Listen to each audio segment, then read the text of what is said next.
Hi everybody and very welcome to a very spontaneous and very special live stream. I am live here from Platja de Aro in Catalonia with Stein. How are you doing, Stein? Hey guys, I'm doing good. Excellent. Those of you who have been following the channel for a while know that Stein has been in this channel before, right? Because you are working for a flight school. Which flight school is that? Scandinavia. Oh, that's wrong. It's OSM Aviation Academy now. I still have to get used to the new name, but yeah. And this is one of the reasons that we wanted to introduce this, because if you have been watching this before and you've been seeing that I've been visiting SAA, Scandinavian Aviation Academy, they have now been bought partially or bought entirely. Yeah, they bought the majority of our shares in October last year, so 51% is now owned by OSM Aviation. And that's led to the name change and also opening up a new school in Norway. So that's exciting. Exactly. So if you wanted to go to Sweden to work together with Stein and his colleagues, you now can also do that in Norway, which is a good thing. Now, guys, the reason for me doing this live stream is I had the opportunity to meet up with Stein here, and he came down and visited me. Actually, we're kind of mocking up some plans that is hopefully going to be really exciting for you guys. It's going to be interesting for you to see. But also, I wanted you guys to have the chance to ask questions directly, both to me, as always, using the chat here, using the super chat if you have something that's really important, or using the Mentour Aviation app. As you can see, that's also filling up. So if you have any questions now regarding flight schools, how to prepare for flight schools, what to do when it comes to aptitude testing, things like that, now take the opportunity, because I will be able to answer some questions, but I'm sure that Stein will be able to answer much more of those questions. So we can start off to see, let's see, there's quite a few people here. Let's see. Who are looking for? Okay, so you guys are talking to each other through the chat, which is always fun. But ask questions now. Take the opportunity. So OSM. Tell me a little bit about what's the how does OSM fit into the kind of strategy of the flight academy that you're working for? Well, I think for us, having a partner that's also a major player when it comes to aviation careers is really important, and that's I think the most interesting aspect, because OSM Aviation, what they do is that they both hire both pilots and cabin crew, and they do what's called total crew management for various different airlines. They have lots of big customers, so for us to cooperate with them as a flight school just opens up more doors for our students, which is probably what's the interesting part to you guys here, is that we're able to offer more career paths through the cooperation with them. Excellent. Listen, I'm getting a lot of noises here from the Mentour Aviation app of people sending messages. I'm trying to get that off, but actually, if you could take up, because Stein obviously is also part of the Mentour Aviation app community, so he's there answering your questions. And I'm going to turn off my phone because otherwise it will be beeping all the time. We'll use yours instead to answer the questions, if you're happy with that. Yeah, sounds good. Cool. That's great. So that means that OSM is actually, not only in flight training now, but also giving opportunities and job opportunities for new pilots. Yeah, is that's a fairly good partner to have when you're running a flight school, I guess. So I had some questions from the chat here. What should I be looking for when I'm looking for a flight school? So that's a good question actually. Look at that. I think, what's really important, because I talk a lot to people about the aptitude testing. I know that you've spoken a lot about that as well. And, when you're going into the world of aviation, it can seem like, it's like a obstacle on the way there. But it's really important for you guys to do an aptitude test, because it shows your propensity to go through an intensive training program and to be successful in your career as a pilot. So make sure that the school has a good screening procedure. And also make sure they have, good reputation. Talk to their students. That's, usually what I always encourage people to do. If get in touch with the students at the flight school that you're looking at, and talk to them. What's life what is life like at this flight school, and what can I expect, and so on and so forth. Yeah. And obviously also talk to experienced pilots like Petter about the industry, so that what is it going to be like to work as a pilot. That's also important to think about. Yeah. So this aptitude testing is something that I always tell you guys to do, and the reason for that is fairly simple. Like you really want to make sure that before you pay any money to any flight school, be it OSM Flight Academy or any flight academy out there in the world, that you basically have the foundation, the stuff that you need in order to be successful, not only to complete the course, but to actually get a job afterwards, which is extremely important. And this is why I keep pushing that if the flight academy that you're applying to does not offer you some kind of screening, first of all, be a little bit skeptical, because there are a lot of flight schools out there, unfortunately, whose main goal is just to get as many pilots in or many potential pilots in as possible, train them to get as much money as possible, and doesn't really care that much about their success in their coming flight careers. This is important. Okay, so if the school is serious, they should be offering you some kind of screening, even though it sounds scary. It is very important. And if they don't, and you still want to use this school, then you should go and find some kind of aptitude test yourself. Now, in here, if you look down in the description of this video, I've just linked to, well, I've linked to their website, but that's just because Stein has made a guide of how you can prepare for your aptitude test. Okay, what you should be thinking about, stuff like, for example, mathematics. Is that something that is important? I keep pushing it. That's why I'm using Brilliant as a sponsor for the channel, for example, Brilliant.com, because they're actually helping people to understand mathematics. But what kind of level of mathematics can you expect when you go for an assessment? I think I always say that you're not supposed to be an engineer. It's not the highest level of math, because you're not supposed to build the planes. You're supposed to fly them. But I think that when it comes to mathematics, and especially mental arithmetics, think of it like going to the gym. Because you go to the gym to work out, to train your muscles, to go running. You keep your body in shape. Do the same thing with your mental capacity. So if you're going to the store and you're putting groceries in your basket, try to mentally add up all the different sums, and you get the answer once you get to the register. Doing small things like that in your everyday life, instead of picking up your phone when someone asks you, what's 5 times 5, and just using your brain, and you're training it like you would with your muscles or your stamina. Yeah. So this is why there are sites for this. Brilliant.org is a brilliant website website for doing exactly that, which is like finding not only kind of formulas and stuff, but also just doing mental arithmetics. Exercise your brain, just like Stein is saying. Now, what Stein said is that you shouldn't be an engineer. It doesn't mean that because you're an engineer you shouldn't be a pilot. That's just it. It's just an example, because we do have quite a few people who are engineers who wants to become pilots. I'm just going to point that out. Yeah, I'm sorry. I did not mean to offend anyone. Obviously, if you're an engineer, you're you probably have the maths required. Exactly. Yeah. It doesn't hurt to take it to the next level, so to speak. Cool. So the Overwatcher is asking whether or not you can use the Mentour Aviation app on a PC. And at the moment you can't, but we're working on that. Okay. We have just launched a website, mentorpilot.com. And on mentorpilot.com there is a chat. Now, at the moment it is not connected to the app, but I'm working with my developers in India to see if we can incorporate the chat into the website so that you can use it from a desktop as well, because I do understand that it's easier to chat that way. Okay, so we have the first super chat here. So, hi Mentor, how to check out the financial status of a flight school and the students that successfully found a job? It's kind of hard to get this information online. Stein? I think that most flight schools who have good placement rates actually put up their information online.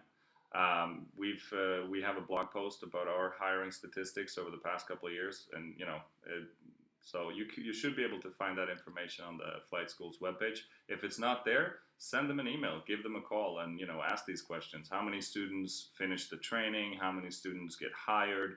Where do they get hired? They should be able to answer these questions. Yeah, and also this is I know that this is hard to find. Okay, and I'm trying to facilitate this. So you can expect on mentorpilot.com very soon there will be a flight school section. Okay, and what I want to do there is I want to do exactly the same as I have inside of the Mentour Aviation app, which is a set of people who have been going to different flight schools all around the world and who are willing to give their opinion on it. So that it's going to be anonymous, and I want it to be positive, constructive, but also to come with information that, listen, you should probably check out the financial status of this school before you go there, because it is really important. And there are flight schools out there who doesn't have very good economy. And when that happens, if you sign up with them and you pay in the money, there is always a risk that flight school, if it goes into bankruptcy, your money might be gone in that bankruptcy. So what you're asking, which is how to check up, or if you should check up the economy of the flight school before you go there. Yes, it's very important. And also, there should be, if they're serious, there should be some kind of, they should be able to show how you're paying in money. You guys, are you going through modules do you have to pay the whole sum up front when you? No, the way it works at our school at least is that you pay an admissions fee. So when you apply, just to secure your spot, which is a small part of the sum, and then you pay for one semester up front, okay. And then for the next one when you start the second semester. Okay, so you basically you're partitioning up the payment in different. Yeah, there's three payments we usually do. Yeah, so whenever you see someone at flight school, for example, that want all the money up front, that's probably something that you should be a little bit looking out for as well, because a fair way of doing a payment like this would be to kind of partition it a little bit. Yeah. But otherwise, I mean, checking out the economy, I guess there are like financial rating that you can access from a government point of view. You could, yeah, absolutely. You can, depending on the country, you can find financial data about the school. I think one easy way to kind of look at it, as obviously that's not a guarantee, but if the school has been around for a long time, that's a good sign. So, if they've been in operation for a long time, that kind of both indicated that they have good quality, because otherwise they wouldn't still be around. But yeah, I think that's what you said there as well. In Sweden, I think you can search in financial records of companies and see, if they're able to run smoothly. Yeah, and otherwise, I mean, Google. Yeah. Google the flight school. There's going to come up information. If someone has been unhappy, or people have been fooled or lost their money or whatever, there is going to be traces of that and records of that. So you will find it. But like I said, I am working hard to try to get you a facility where you can ask other people who've been working in these flight schools, or even flight schools themselves, and have them motivate to you. And also, very, very important thing that I always tell you people is that before you start signing up for a flight school, whatever flight school it might be, you need to go there. You need to go to an open day. You need to talk to the instructors, see the facilities, look at the aircraft, and that's going to be a fairly good indicator as well of whether or not it's a good flight school. Because they, if they have brand new nice Cessnas that they're training with, or Diamonds, or whatever it might be, they have good classrooms, and their instructors looks up to date, and you can speak to them. But that is also going to give you a feeling whether or not this is a good place to go to, right? And you need to have that. You need to feel good about the school that you're going to go to, and you're going to pay a lot of money potentially too. Yeah. So yeah, but do that research, because that's research that's well spent it's time. Worth the time and money, yeah. Absolutely. Yeah. Erik Kindholm, you put in a super chat, but it didn't come a question there. You can send it in through the app if you want. Or just go into Facebook, and I will ask that question to Stein later on, and just send you the answer. So let's see, is there anything in the Mentour Aviation app here that we should be talking? As Captain MM321 is asking, what are the procedures to convert a FAA license to an ICAO license, and which one will have more advantage of getting a job? That's yours. Thank you. I know that we've spoken about this before, and it depends on the level of experience that you have. If you're going to convert from FAA to EASA license or ICAO license, the more experience you have, the easier that process will be. So if you go to a flight school and you're straight out of flight school in the United States, and then you move to Europe, then you're going to have to do more training than someone who's been a first officer or captain who's going to do the same process. The biggest hurdle for converting from FAA to EASA is the 14 theoretical exams that you have to write. That's usually what people are having to spend the most energy on, because it is very substantially different from the FAA setup of doing things. All right, so that, I mean, writing the exams and studying for the exams is going to require quite a bit of an effort from you guys. Yeah. What about the other part of the question here? He asked if you had a bigger or a smaller chance of getting a job if you're coming in as an FAA convertee or not. Yeah, that's an interesting question. And it's also very difficult to answer. I think that, you know, in the FAA world now, with the new regulations under FAA that you need the 1,500 hours, we see a lot of pilots who want to come to Europe because it's a different regulatory structure. So you know, but at the same time, there's a lot of exciting things happening in the U.S. because you see a lot of the regional airlines are becoming more involved in training. So they're actually sponsoring part of the training. You can start working on your seniority already as a flight instructor at different partner schools that regional airlines work with. So, you know, the way that the industry is responding to this new regulation is really interesting. Yeah, and I mean, I did a video about, I don't know, it's almost a year and a half, I think, ago now, about the pilot shortage. And in that, I did define things like that the pay on the regional airlines in the US was very low, that the working conditions had been very low for a while, and that had caused a pilot shortage of their own making. That, together with the 1,500-hour rule, basically stopped people from training. Now, this has changed recently. Because the airlines have not been able to find pilots, so they have had to increase their terms and conditions. And I think that the U.S. government is actually looking at a possibility of changing the rules regarding the 1,500 hours. I know that has been taken up as a potential. I know that there's a lot of pushing back against that, especially from senior pilots in the flag carriers in the US. So I don't know if that's ever going to happen, but there are changes in the making, and that is because there is a need of pilots. And when there is a need of pilots, when airlines are putting aircrafts on the ground because they can't fly them, then you can be sure that things will be changing. So there's a lot of positive things that's happening in the US at the moment for pilots, which is great to see. Now, let's see. We have another super chat question here from Mango Kele. One flight school I went to check out did an assessment about 7 hours using the company ATTC. Do you know that company within the flight industry, and do you have feedback on them? On ATTC? No, I don't. Do you know ATTC?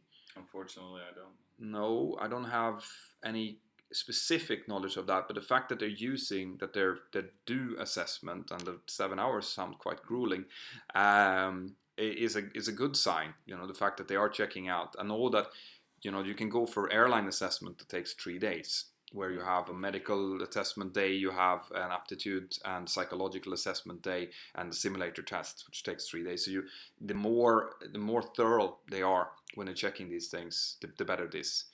When I did my assessment for my current job, I did that in the Netherlands. I did the old KLM test battery in something called a NAS tester, which is basically like a mock-up of an aircraft with different torture equipment inside, different screens that you need to check out and solve different questions and different problems in. And that test in itself took 3 hours. So I was locked inside of that box for 3 hours doing that. They even had a person sitting outside looking in to make sure that we wouldn't faint as we were doing it. So there are some grueling tests out there, absolutely. I think that it's probably a good thing, even though it sounds horrible. It's a good thing that they test you out, even if they over-test you. They're over-testing everyone, so they're going to get a medium score that is going to be fairly showing in what they want to try to find out. Did you find any more questions in here in the Mentour Aviation app? Yeah, there's one question from Kindholm that asks, those who applied for the cadet program, when are they notified if they move on to the next step? And I assume that's the OSM Aviation Academy cadet program that's starting in September. If I'm not mistaken, the message about if you proceed to the next step will go out this month. So you should get more information about that shortly if you have applied. Okay. Now this is a question that comes out quite a lot, and I don't know if you can answer that. Is there a difference between an integrated program and a cadet program? The difference between an integrated program and a cadet program is that on a cadet program you have an employer that's committed. And the cadet program usually also has more involvement from the airline at an earlier stage, so where they send pilots from the airline to come and see the students throughout the training and so on and so forth. So It's more towards one specific airline. Okay. Is there a difference in price between a cadet program or your cadet program and a normally integrated kind of whitetail program? It's a slight difference, yeah. It's 10,000 euros different. More for the cadet version. Yeah. All right. Right. How can I enter at SAA Aviation Academy, which is now OSM Aviation Academy? What are the requirements? The requirements is that you're 18 years old, that you've completed high school, and that you have passing grades in math, English, and physics. If you haven't read physics or English for whatever reason, you can also do a TOEFL test to compensate for the English, where you need a minimum score of 80. And we offer a physics course that you can do online, as long as you have a computer and Wi-Fi. Then the most unique pre-entry requirements is the pilot aptitude test. This is a test that's divided up into 2 stages. So first you sign up to come and do a computer-based or several computer-based tests that will evaluate, mental arithmetics, mathematics, stress tolerance, task management, and then it's going to be some eye-hand coordination stuff. So you get to, fly, do a little simulation with a joystick and pedals and that kind of stuff. And for those who pass the first stage, the second one is an interview with an aviation psychologist, some additional testing, and then you can apply. And once you get the notice that you're going to be accepted, then you can do your medical. So you don't have to do the medical until you know you're going to get in. Oh, excellent. All right, so it's not a prerequisite to actually have done the medical before you start applying. Exactly. So you can apply with everything else, the high school grades, the pilot aptitude test, and then okay, I got a spot, I got into that class, and then you can do your medical, because the initial medical is kind of costly. Yeah. So we want to make sure, that students know they're going to get in. How much does an initial medical cost nowadays? It depends on where you are. It's actually the only thing that's cheaper in Norway than in Sweden. It costs I think 6,700 in Norway, which is like 670 euros or 700 euros. Oh, okay. And then in Sweden it's like 800 euros. So it's quite costly. But the first examination, that's like a full day. They check everything. You don't even have to be a superhuman or be super fit, but I think it's actually really nice when you go through that examination, because they look at everything, lung capacity, your vision, your hearing, all these kind of things, and yeah. Well, and guys, if you want to see more about, I did an interview with a medical examiner, Micke Sjö. So I have that video. So guys, if you just go in, just check for pilot. Can I be a pilot? I think it's. I'll link to it anyway. But I did 2 different ones that talked about the first one was about the medical exam, what you can expect on the day, things like that. The second one was about different types of diseases and problems that you might have, and if that is disqualifying for becoming a pilot. So I saw that I had a question here earlier about if you could become a pilot if you had diabetes, and the answer to that, unfortunately, at the moment is no. That was what Micke Sjö was saying. However, this is in the flux at the moment, because there are countries like the UK and Ireland and who have projects where people who have already had their initial class 1, so they have been issued with initial class 1, they've been working for a few years, and then they had the misfortune of getting diabetes. They can continue to fly, providing that they follow a very strict checking regime and cost like eating habits and stuff like that. So people who have a class 1 and who contracts diabetes can still continue to work under certain circumstances. And this would indicate that they're looking into the possibility that this might be manageable. All right, this is something the medical conditions and stuff that are disqualifying from becoming a pilot constantly changes, because, for example, heart surgery techniques becomes better. Not color correction, but vision correction becomes better. But we also talk about that. We talk about whether or not you can do eye surgery and go for your medical in those videos. So check out those videos to get a little bit more. And I can't, when you send in medical questions to me, I just can't answer them. I am not a medical examiner. So I will not go and tell you if you can and cannot become a pilot with these medical conditions, because that wouldn't be fair. Okay. This is not a question, but I just want to. Samuel Pilot writes that he's completed his first solo at age 14, and right now he's 15. Actually, there's a question. What are your views on completing the solo at such a young age? First of all, good job, man. Congratulations on your first solo. Cool. It definitely doesn't hurt to start early. That's my opinion. If that's flying, planes, single-engine piston planes or gliders, it can really prepare you for the later stages of training. Yeah, and it's fun. No, absolutely. I mean, you can only lift your PPL, I think, from what is it, 17 or 18? Yeah, that's true. Yeah, I think it's 17. Yeah, so I think 17 is this differs between different countries, by the way, which means that you can start flying solo, but you can't actually lift your license until you have the proper age to bring it out. But I mean, training is always training, learning good scan flow, and the all of the skills needed in order to fly an aircraft by yourself and eventually with someone else. There's no limits of when you can start doing that. I started when I was 14. I flew with my dad when I was 14. I didn't fly solo though. You're ahead of me there, but I did fly from that age, and it helped me during my initial training at SAA. Actually, that's where I did my training, and this is why, by the way, I'm choosing to kind of work together with OSM ex SAA. Because I flew there myself, so I can kind of vouch for the quality of training in a way that I normally cannot do for flight schools. Right, so let's see if there's anything more coming up in the normal chat here. So, can any airline hire me if I only have an aeronautical engineering degree and not a physics or math degree? Also, is a physics or math degree required to be a pilot, or is only an aeronautical engineer? Now, first of all, you can't become a pilot just because you have an aeronautical engineering degree. You need to have all of the licenses sorted as well. Which is not a small task to add. Some airlines will require you to have a degree. Doesn't necessarily have to be a physics or maths degree. Okay, normally it can be any degree unless they have specified that you need a specific degree. But generally, airlines just add this on because they want to kind of cut the pile of applications. So let's say they have a job. All right, they are offering a job to become a pilot, and they get 5,000 applicants. Okay, one way of kind of cutting that pile down is saying that we're only going to take applications for people who have a degree, because that will show that the person has the aptitude and the stamina to do a complicated course, so it's a good indicator of character. And second of all, it helps them to just cut the pile down. And this is why some airlines has this as a requirement, other airlines don't.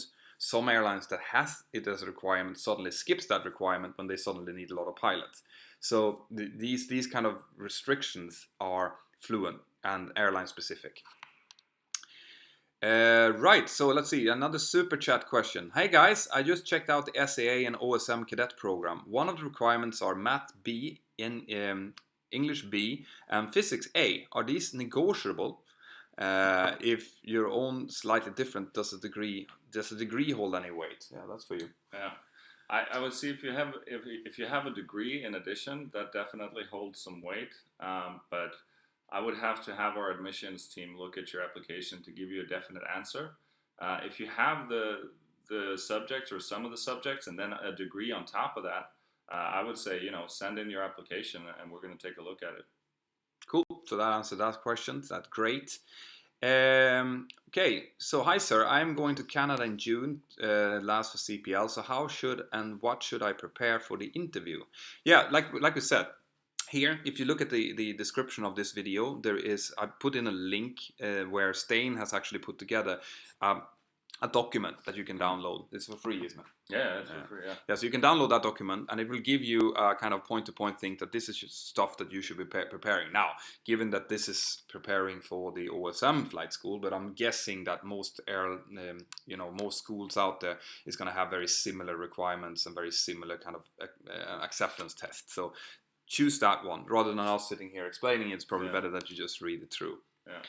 And on that note, by the way, I just want to say, for those of you guys who download it and look at it, it'd be really cool to get some feedback. If you like it, if you think that there should be more information, just shoot an email to Petter or write to me in the chat or something. Yeah, at scavac.com. Yeah. All right, so put at scavac.com, then you will speak directly to Stein. So if you have more questions in the Mentour Aviation app, just go into the chat. If he's available and he sees it, he's going to be answering it. Otherwise, You just use the submit feedback function that sends an email to me, and I can just forward it over to Stein. So anything can be done.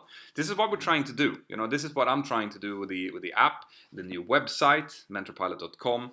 I'm trying to create a vehicle for you guys to answer your questions, whether it be about getting into an airline, getting into an assessment for a flight school, to getting your medical done. Anything like that is what this the whole website, basically the brand Mentour Pilot, is going to be about, and we are going to be the best ones. So just keep using it, keep giving us feedback, and I will try to build on it to make sure that it fits your demands and what you want. So what happened to the noble flight engineer? The flight engineer got eliminated for cost, basically. He got, to a certain extent, eliminated because the FMC came into play. And the FMC, the computer, is doing quite a lot of the work that the old flight engineer did, was calculating fuel burn, calculating routes, stuff like that. The FMC is doing that. So that got cut the amount of pilots from 3 down to 2, which is a significant saving for the airlines. So it was going to happen. And it did happen. Now, going from 2 pilots to 1 pilot, this is something we actually discussed yesterday. That's a much bigger step. So we don't see that coming in many, many years yet. And cutting out pilots altogether is undoable within the next 30 to 50 years in the way that I count on things. So don't worry too much about that. So what is the total cost of an integrated ATPL cost? Now, I'm going to let Stein talk about what's the case in OSM. But I'm just going to start with saying that asking how much a flight course costs, period, is kind of like asking how long is a stick. Okay, it can be very long or it can be very short depending on where you go, which country you're using, what school you're using, what the quality of that school. Now, what I have said and what I do stand by is that if you're in Europe, okay, and a course is less than an integrated course is less than 50,000 euros, then you should look a little bit more careful at it. It can be that you're in a country that has a very low cost base, and that can be possible. But given that the flight schools need to give you quality training and get a little bit of money in order to run the flight school, less than 50,000 euros, if it's completely self-funded, is a little bit questionable. Okay, it can happen. What's the cost of the OSM integrated course? Our course is currently running at 92,500 euros. So that's the price in euros. It's like you were saying, it's you can compare it to the length of a stick. We feel that our program is really, really comprehensive. We also have an airline preparation course at the end, but it is a substantial investment for someone who wants to get in to aviation, and that's why what Petter was saying earlier. Make sure you do your research. Come visit on a pilot open day if you're interested in starting at our school, and we'll be more than happy to show you around and see if you enjoy the atmosphere and talk to the instructors and students. Yeah, and what I am doing, what the Mentor Pilot brand is trying to do, is I'm trying to push for ways where you guys doesn't have to bear the whole brunt of the costs. Like if it was up to me, and I know if it's up to Stein as well, this would be covered by the airlines at the end. Okay, to some extent, maybe by a program where you pay back over several years, or that you are being bonded to a specific airline, or that there are some kind of way to finance the school which does not require you to have a large house to put up as security. Something that would help financing this. And at the end of the line, the ones who are benefiting from you guys being great pilots are going to be the airlines. So in my view, the airlines should be taking much more responsibility for the cost of the training than they are at the moment. And this is what I will continue to push for. You have already started to see results, not because of me, but because of the global shortage of pilots, where you see companies like Ryanair, for example, starting to pay for the type rating for the cadets. You're starting to see that in other airlines coming through as well. The MCC courses are being integrated into APC courses that are airline, preparing, and that is being born kind of by some of the airlines as well. So you're starting to see the first signs of airlines actually realizing that A, we need shitloads of pilots. That's the fact. It needs loads of pilots to fly the aircraft. B, we want those pilots to be the right pilots, not only the pilots who can, or the people who can pay for training, but it might be a great guy, you sitting there in Poland today being potentially one of the best pilots ever to be born, but not having the financial means to go through the course. And this is a loss not only for you, but for the airlines as well. You know, they want you to fly that aircraft. We want that girl, that 15-year-old girl who doesn't have the financial means to become a pilot, and we just have to find the ways to make that possible, really. Which is also why I have Stein here. Right. Okay, let's see that there's any more questions that's coming up. Otherwise, we will cut this down short. Let's see. I have a question. Does airline hire people who stutter? Now, this is also a medical question to a certain extent, but I know that I have colleagues who have a slight stutter. Okay, it cannot be bad enough to impede your communication skills. So if you are one who stutters badly under stress, then that would probably be a little bit inhibitive for you. If it's just a slight stutter and it doesn't really get worse when you're being stressed, then I don't really see that as a big problem. So it's going to be depending on what kind of level of stutter we're talking about and whether or not it's actually impeding your capability of communicating well under stress. So, do you suggest to join a cadet program over an integrated course? I mean, is it worth to give a high amount of money through loans in a cadet program? I mean, it gives a higher level of security and certainty, and you don't have to worry about applying for jobs later on. So, but it's something that you need to, it's hard to. You have to take your personal situation into account. Yeah. If it's worth it to you, I would personally say that it's worth it. But that's something you have to figure out. Yeah. I when I get this question a lot. You have to kind of look at the overall situation that you're in. So, and also the overall situation in the airline business. So at the moment, for example, the airline business is very hot, as in there's a lot of jobs out there if you compare to maybe 10, 15 years ago, which means that you're taking a little bit less of a risk by taking a whitetail integrated course because there are so many jobs that it's a possibility that you might get an interview anyway. Now, if that turns around and becomes a little bit more dire, a little bit harder to find a job, then the cadet courses becomes more valuable because then you might not sit there for 2-3 years without being called for an interview. So this is all dependent, and on top of that, you also have the possibility to do modular training. Which you can, severely cut your costs, but it's going to take more out of you. It's going to require you to have a higher study regime. You're going to have to make sure that you're looking after some of the stuff that the guys like Stein are looking after in an integrated course. So there's many ways of doing this, and there's many ways to skin a cat, as they say. Yeah. So yeah, that's my answer to that question anyway. And another thing, if you're considering the modular path, find a partner, find someone to team up with. I would say, that's because then you can support each other and make, each other accountable. That's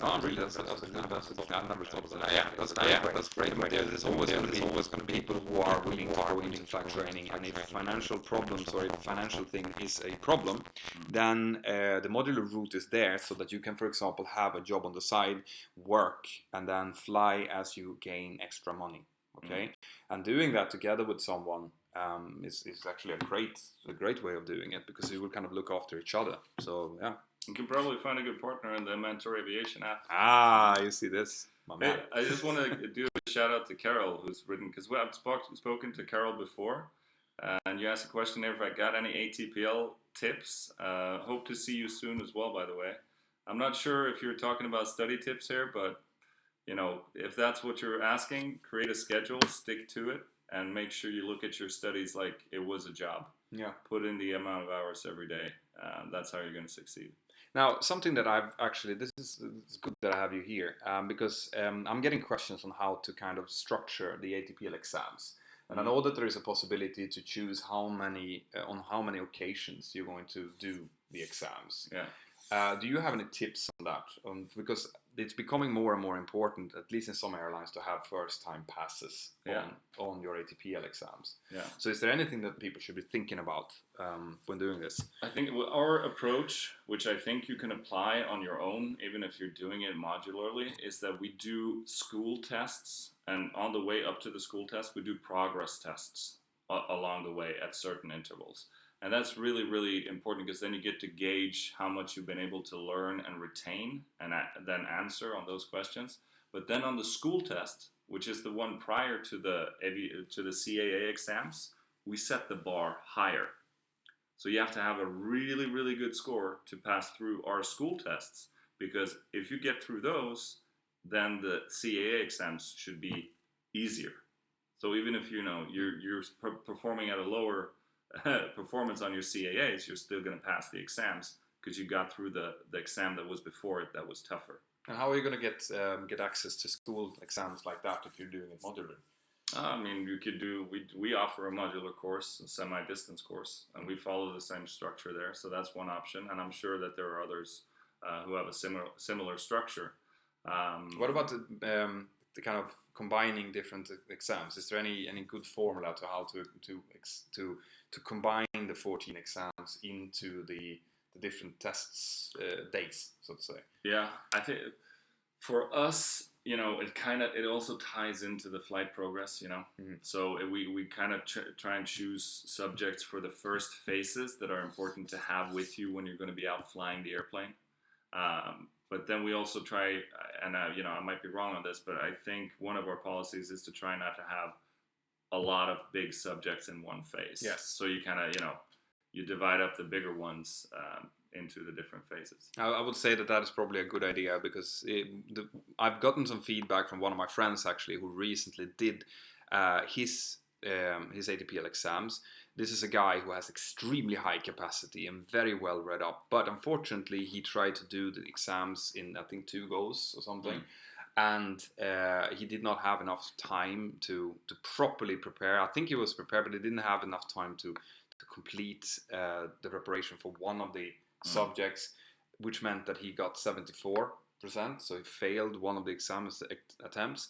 And that's one fail that you could probably have been avoided, and if you then have an airline that requires to have first-time passes on all exams, once again, that's going to be a way to kind of cut the amount of applications in. It doesn't really matter. It has no actual impact, but an airline might choose whatever they want when it comes to these things. Well, then you can't apply to that airline for that reason, which is sad. There's something that could probably be avoided, and this is why I'm bringing it up. Now, we have a question here from Jordan Coles as well. Do schools based in non-English speaking countries teach in native or language or English? That's a good question. I can't answer for all schools, but we teach in English. That's the international aviation language, so. Yeah.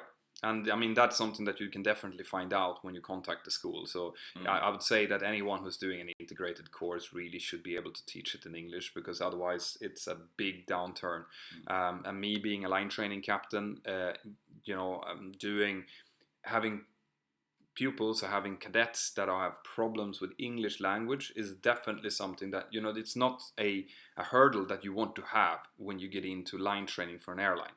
You don't want to have a problem understanding what the line trainer is saying. You want to focus on what's important, which is to actually handle the aircraft and do the SOPs correctly and stuff like that. So the more English you are being subjected to, the better it is.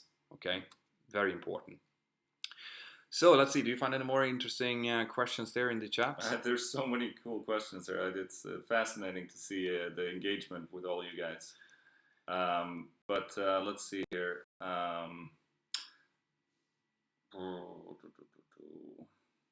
I see here, in Germany you can choose between German and English, yeah, and if you have a choice, if you want to have as many, access to as many airlines as possible in Europe, you would go for English, obviously. Otherwise you're basically just looking at the German market, which I don't really understand. I mean, one of the things that I'm constantly pushing with you guys through the channel is the fact that you need to be ready to move. If you have done your ATPL training and you are from Poland, unless you only want to apply for Polish airlines or for German airlines or Spanish airlines, well, then you're going to have to be able to move. And you can move within the entire European Union if that's where you're from. In the States, it's a little bit different, obviously. You're going to be under FAA rules, and it's likely you're going to be in America. But then again, English is not going to be an issue then. So, do as much as you can in English. That is my absolute suggestion to you. Yeah. I got another question here about the CPL from Aviation 007X. Our CPL course, so the commercial pilot license with multi-engine and instrument, takes 6 to 9 months. It depends on how available you are, and also other factors such as weather and so on and so forth. But 6 to 9 months, that's usually what it takes. And it cost 279,000 Swedish, which is like, what, 28,000 euros, Yeah, I think? something like that. Yeah. And then Marius Helland is asking how many % pass the pilot aptitude test at SAA. The first stage, usually between 40 and 60%. I would say on average 50% pass stage 1. And at the second stage, it's a higher number. It's almost 80% pass stage 2. And that is important to remember, because that means that if you have passed the first stage, which is a computer-based test, I believe, yeah. If you pass that, the likelihood is that, I mean, you're not guaranteed to test this, to pass the second stage, but it is more likely that you will pass the second stage test as well. The second stage test is significantly more expensive if you're going through the OSM. I think it's about 500 euros. Is it the, Exactly, yeah, and that's why we're doing it, because it should be easier and cheaper and more accessible to do the first part. And then, you're not guaranteed to pass the second, but at least there's a higher probability of you doing so before you put in the higher amount of money to do the second part. And importantly as well, any school who does this should really be able to deduct the cost of the entire exams on your flight training afterwards. Anything else would be obnoxious, I would say. So I'm hoping you guys are doing that. Yeah, we are. I'm glad I was able to answer the yes on that question. Good. So that's it. You do pay your 500 euros or whatever it costs to do that exam. That's going to be paid to a aviation psychologist. It's not going to the school. It's going to an actual professional who comes in and judges whether or not you have the stuff to become a pilot. That is being then paid to the, like I said, the psychologist and the school. If you are successful and you actually start the course, the entire cost of that should be deducted from the cost of the training, so that there's no like trying to gain money out of the actual test procedure and funneling people in order to harvest their money. This is important. These kind of things might not sound important, but it shows basically the intent of the training organization in the background. Yeah. So, is it hard to get into the YH program? The YH program is the government-sponsored program in Sweden. Okay, that's what it's called. It's a after-school. What's it called? It's a tertiary education, so after high school education, akin to a university degree, but more practical. Orientation. Yeah. So it's a higher vocational training. That's what it's called. Yeah. And how hard is it to get into? How hard it is to get into? How long is a stick? Exactly. Well, I can give an answer in statistics. To give you an idea. Usually, there are around 200 people every year that apply for the government-sponsored program in Sweden. And just to go back on that, that's actually the only program where we do part of the training in Swedish. Since it is government sponsored by the Swedish government. So usually 200 people apply, a little bit more, but around 200 people are eligible. Those are invited for the next phase of screening. So in that phase, 200 becomes 60, and those 60 get to do an interview with a flight instructor and an aviation psychologist, and then they become 20. So it's 10% of the applicants get in. Yeah. All right. So is there any what kind of is the prerequisite in order to apply for it in the first place? Do you have to have really good grades, or what's the? We used to do it on grades. We used to have a higher average grade to get in than the doctor studies in Sweden. So, but like Petter, that's what I did. Like Petter is saying, the propensity to become a good pilot really depends on other things such as stress tolerance, multitasking, and so on and so forth. So what we're doing now is that you have to have completed high school to show that you are able to study. Obviously, that's important. You need to have English, math, and physics. And for the government-sponsored program, you actually must have read those subjects in high school. Otherwise, if you're Swedish, you have to read those subjects in komvux. And then you can use that to apply. For the government-sponsored program, that's also the only program where you have to do your medical and your also before you apply. Okay. That's a government requirement. We can't do anything about it as a school. Okay. Cool. Now, I did get a question here, which is a fairly good question, actually. Who are you, Stein? Who am I? Yeah, that's probably something we should have started with now that I think back at it. So why are you here in my live stream? Well, I mean, like you were saying earlier, we've done things together in the past. I work for OSM Aviation Academy as a flight instructor and also the director of marketing. So part of my role at the school is to work with students, both to inform them about our school and also to support them after graduation in finding good career options and being successful in what they're trying to do. Yeah. I've been working as a flight instructor since 2012. So I've been flying quite a bit at SAA and also worked for a different flight school in the past. So that's a little bit about me. And that's the thing. The reason that I have Stein here is A, I've been working with him before. Okay. B, the fact is that I went through SAA, which is now OSM Flight Academy. When I did my training, I was part of what is now the YH program, but it was a Flyg Gymnasium back then, which is a government-sponsored program, which means that I have in-depth knowledge of the kind of facilities and the kind of quality of training that this flight school actually gives. Now, I have always been very, very reluctant on speaking on behalf of flight schools or recommending flight schools or whatever. When it comes to OSM, which used to be SAA, I don't like. I'm not going to say whether or not you are going to apply or not. That's going to be up to you. But what I can say is that I know that they provide a product which has a high quality, which is why I am using them as a reference flight school to answer your questions. Okay, so this is why Stein is here. This is also why you are probably going to see more of me going into giving you guys more information about how it is to become a pilot, what you can expect from training, how other people who are already in training feel about it, things that you should be preparing for, stuff like that. So this is why Stein is here. And I hope that answers your questions. I got a little bit longer than I thought it would be. Right, so let's see. There was someone asking here, can you give a ballpark on modular training cost at OSM? For the modular route, we don't do PPL. So you would have to get a PPL first and then do quite a bit of experience building and get a night qualification and stuff like that. So the ATPL theory is the first thing you would start out with. And that cost 3,900 euros. It's a semi-distance course, and when you're completed and when you're done with that, you can do the CPL MEIR, which is 27,900, so around 28,000 euros. So 28,000 euros plus that 4,900 was it for the ATPL? 3,900. 3,000, so 4,000 euros, 28, so that's 32.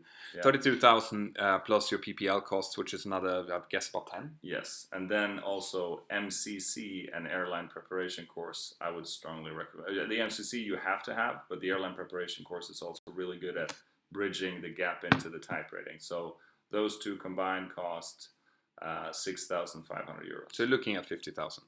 That sounds like you have 32 plus 10 for the PPL, so that's 42 plus about 6-7 for the MCC and bridge course and jet orientation course and stuff. Is jet orientation in it, is it? Yeah, the airline preparation course is a jet orientation course. It's just more extensive. Okay, so you're looking at modular costs total about 50, depending on how you might get away with a cheaper PPL somewhere else.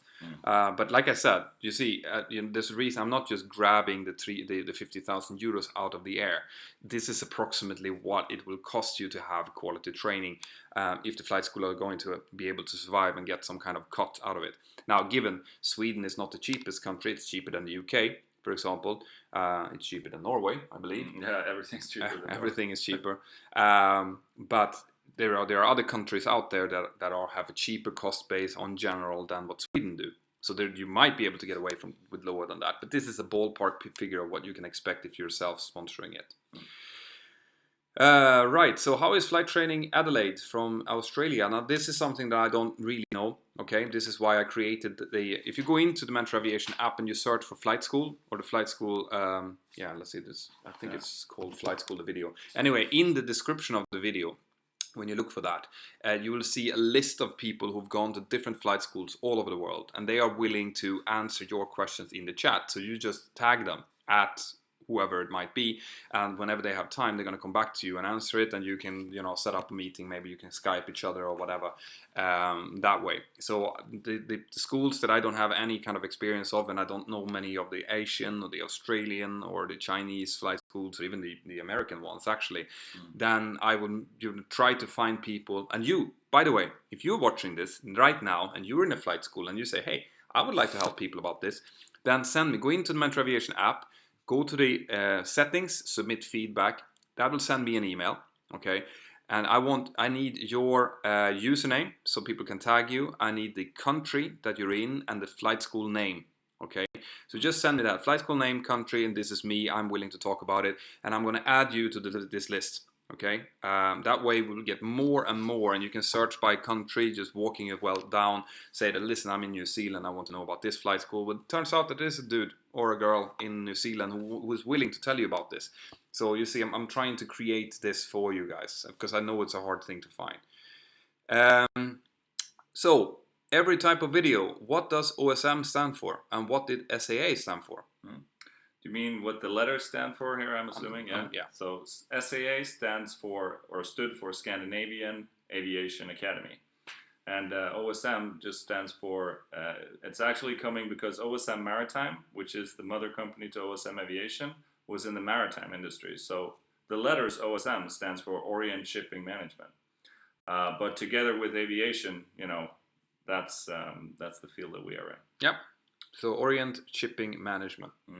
Yeah, so it's just an old name that we're carrying with us, but we just usually say OSM. Yeah, and the good thing to remember about that is because, OSM, they're dealing with basically creating job opportunities within managing employment within the aviation industry. And this is something they used to do within the maritime industry. Yeah, so, still do. So so this is a separate part of OSM, but the background they have is actually from years, it must be decades they've been working with that. Yeah. So that's what OSM comes from.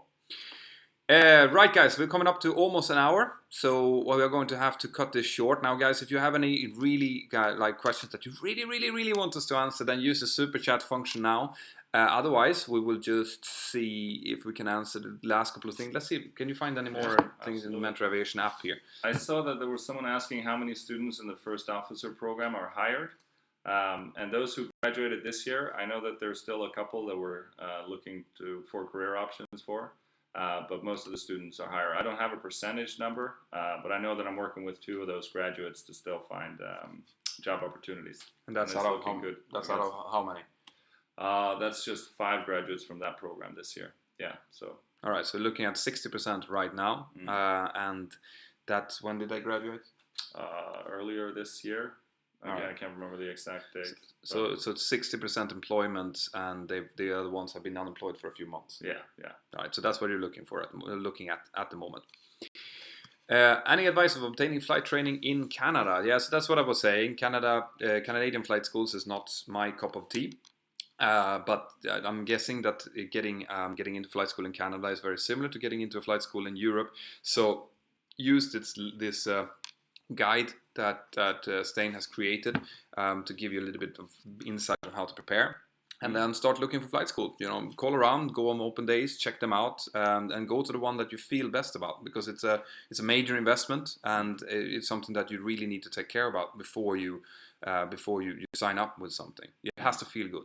You have to feel like that you trust them, that you connect well with the instructors, for example, because this is going to be hard work on your behalf. And you need whatever support that you can get from the flight school.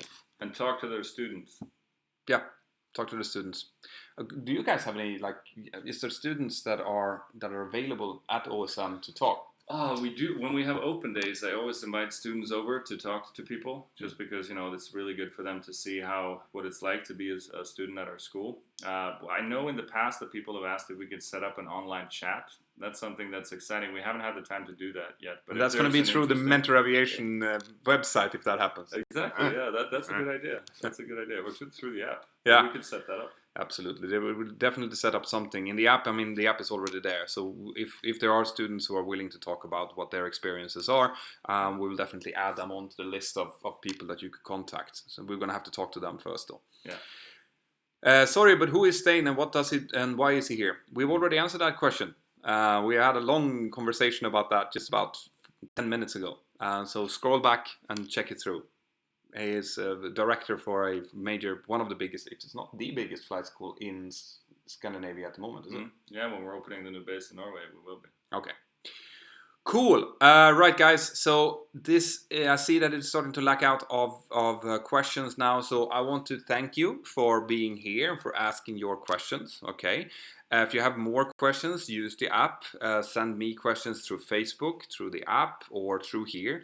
There's going to be a video out tonight as well. Now, I have been working flat out during this week. So the video tonight is about, it's actually a review of the newest Bose headset. Okay, I've been working with that for about a month now. The new ProFlight headset, which they haven't released. They've released it, but it's not available in the stores yet, but it will be in the stores at the end of this month. So I will just give you my opinions on it. So that video is coming up tonight, and then I'm working on new, fresh content that you're really gonna like for next week. Okay. I'm not sure that I'll be able to do a live stream on Sunday. I'll be working on Sunday actually, so I don't think so. So we'll take this live stream instead. I hope you've enjoyed it. As always, check out the links below to the to download the Mentour Aviation app if you haven't already. To check out the guidance that Stein made about how to prepare for your application to a flight school, and I hope that, as always, you guys will have an absolutely brilliant weekend. And I'll see that if there's any last second question here. Mentor, if I own an aircraft, how will I write those exams? Well, you're gonna have to write the same exams and do the same kind of tests as you do for to get your licenses as if you didn't own an aircraft. To own an aircraft is just probably going to be a good thing for you to reduce your total cost potentially, especially if you sell the aircraft afterwards.